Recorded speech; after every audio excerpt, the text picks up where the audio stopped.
काही गवले 3 दिवसापूर्वी या ठिकाणी दरड कोसळल्यामुळे एक घर उद्ध्वस्त झालं होतं, 2 घरं. सुदैवाने कुठली जीवितहानी झाली नव्हती, परंतु त्यानंतर महानगरपालिकेचे अधिकारी आले, आम्ही लोक होतो सर्व, त्या ठिकाणी मिटिंग झाली. त्यांना सांगितलं जे धोकादायक आहे त्यांना नोटिसा द्या, त्यांना खाली करा, त्यांची व्यवस्था करा.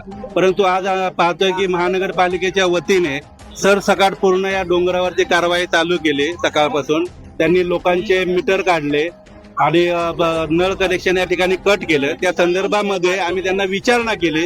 इथं आल्यानंतर ते म्हटले आम्हाला वरून आदेश आहेत, पण मी ॲडिशनल कमिशनर साहेब तसेच डेप्युटी कमिशनर यांच्याशी फोनवरती बोललो. त्यांनी सांगितलं आम्ही असे कुठल्याही प्रकारे त्यांना आदेश दिलेले नाहीत, हे धोकादायक आहे त्यांनाच काढायला लावून.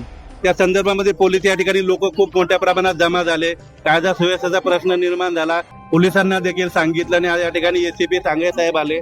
आता या ठिकाणी मिटिंग झाली. टोऱ्यांचे अधिकारी, पोलीस डिपार्टमेंट, महापालिकेचे अधिकारी, आम्ही सगळे या ठिकाणी एक मिटिंग झाली आणि त्याच्यामध्ये असं ठरलं की त्यांनी मान्य केलं की आमच्याकडून चुकीची कारवाई झालेली आहे.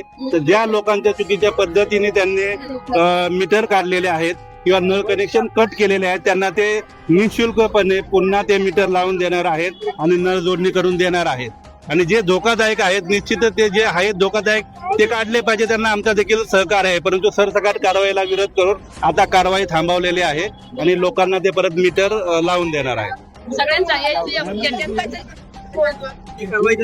यापूर्वी 3 दिवसापूर्वी हा भाग जो आहे त्याचा जो गायचा भाग आहे जिल्ह्यामधल्या पाठीमागेच्या पट्ट्यामध्ये 3 दिवसापूर्वी अचानक पाऊस रात्र पडल्यानंतर तो डोंगराचा काही भाग कोसळता 1-2 घरं बाधित झाल्यानंतर काही प्रभाग अधिकारी येऊन किंवा महापालिकेचे अधिकारी सर्वे केला तर काय करावं लागेल. मग त्याने ते तिथला भाग 3 दिवसांचं काय पण अचानक काय आज काय अचानक आलं तर ते सरसकट कारवाई करायला लागले. मग निकम साहेब तसं आमच्या भिवंडी शहर अध्यक्षा लक्ष्मीताई धुमडे आम्ही एकत्र येऊन सगळ्या लोकांना समजवलं आणि त्यांना सांगितलं आणि मग प्रशासनाला आम्हाला निकम साहेब बोलले त्याप्रमाणे प्रभाग अधिकारी आणि एसीबी सांगे साहेब यांच्याशी चर्चा करून आम्ही पुढील कारवाईसाठी थांबून आता येत्या संध्याकाळपर्यंत मीटर जोडणार आहेत आणि पाणी पण जोडून देणार आहे. ज्यांच्यावर अन्याय झालाय त्यांना निःशुल्क जोडणार आहे आणि खरोखर जिथे बाधित आहेत त्यांना त्यांच्यावर कार्य होणार आहे. ही सगळ्यांनी नोंद घ्यावी.